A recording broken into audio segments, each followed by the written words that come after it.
Which of the following statements about blind spots is true? A. Large trucks have smaller blind spots than passenger vehicles. B. Large trucks have larger blind spots than passenger vehicles. C. Motorcycles do not have blind spots. D. Checking your mirrors is sufficient for checking your blind spots.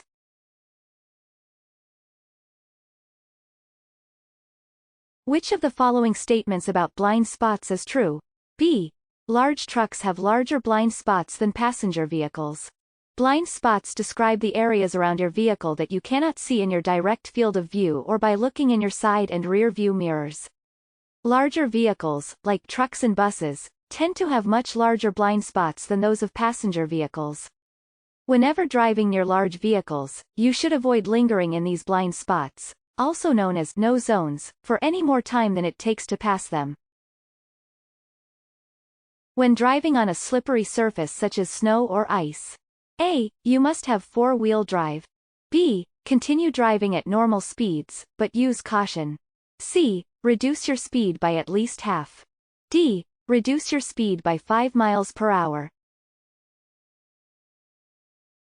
When driving on a slippery surface such as snow or ice. C. Reduce your speed by at least half. When driving on snow-covered roads, you may need to reduce your speed by at least half of what you'd normally be driving under good conditions. On icy roads, you may need to slow your speed to a crawl to avoid losing control. Slippery surfaces like snow or ice make driving considerably more dangerous. Your tires will have less traction, steering will be more difficult, and skids are common. If you have to stop on the shoulder of a freeway because of an emergency, you should A. Wave down other drivers to help you. B. Pull off the road completely and activate your hazard lights. C. Pull slightly off the road and activate your hazard lights. D. Pull off the road and reverse to the last exit you passed. If you have to stop on the shoulder of a freeway because of an emergency, you should B. Pull off the road completely and activate your hazard lights. Stopping on the freeway is only allowed in emergency situations or if instructed to do so by a police officer. It is illegal to stop on the freeway for anything other than an emergency. What does a yellow arrow mean? A. Speed up. B. Prepare to stop and yield to oncoming traffic. C. The light is changing to a green arrow. D. You must reverse. What does a yellow arrow mean? B. Prepare to stop and yield to oncoming traffic. A solid yellow arrow on a traffic light means that the protected turn is ending soon. If you are not already in the intersection, you should come to a complete stop, yield to oncoming traffic, and obey the next traffic signal. What does no standing mean? A. You can only stop briefly when picking up or dropping off passengers. B. You cannot stop there at any time. C. You cannot park there. D. Pedestrians cannot use that portion of the sidewalk. What does no standing mean? A. You can only stop briefly when picking up or dropping off passengers. A no standing sign means that you are allowed to only stop temporarily in order to drop off or pick up passengers. In most cases, the driver will need to stay behind the wheel. Sometimes, the vehicle will also need to remain running. You cannot park and leave your vehicle in a no-standing zone. Doing so may result in a parking ticket or having your vehicle towed. When should you not pass another vehicle? A. When you have a broken yellow line in your lane. B. When the car is stopped at an intersection or crosswalk. C. In the left lane. D. On the right when the vehicle you are passing is turning left.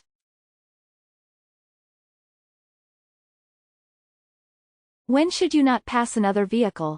B. When the car is stopped at an intersection or crosswalk.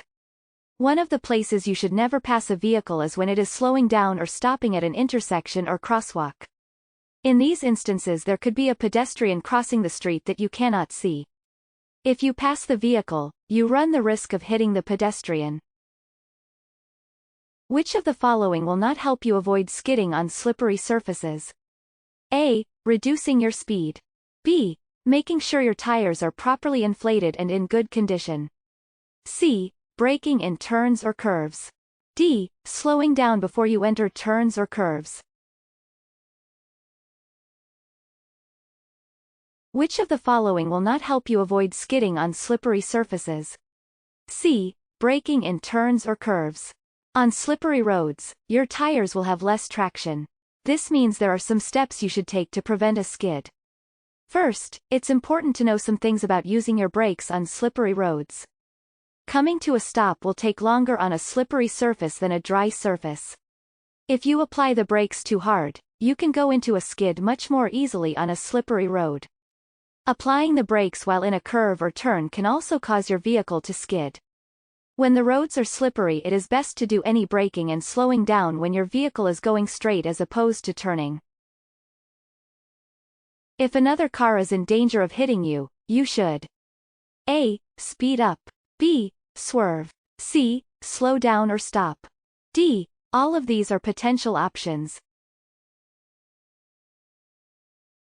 If another car is in danger of hitting you, you should D. All of these are potential options. Unfortunately, there is no one-size-fits-all solution to accident avoidance.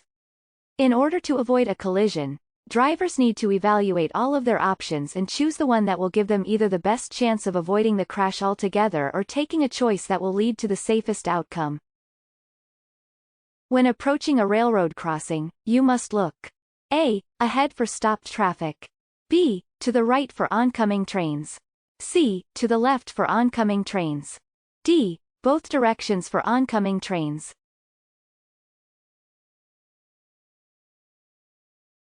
When approaching a railroad crossing, you must look D. Both directions for oncoming trains. Railroad crossings are some of the most dangerous areas on the road.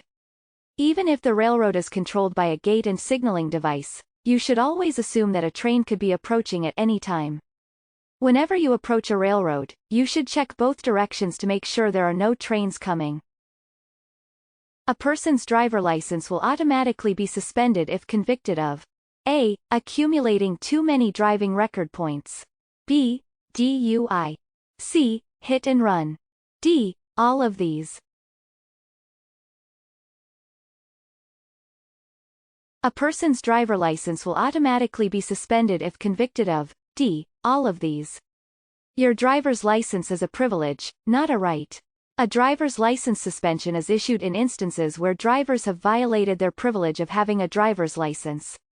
A driver's license suspension takes away your ability to legally operate a vehicle for a period of time. The length of a suspension will vary depending on the offense. Great job! Here are some of your next steps to getting your learner's permit or driver's license. Read and study the official driver handbook from your state DMV.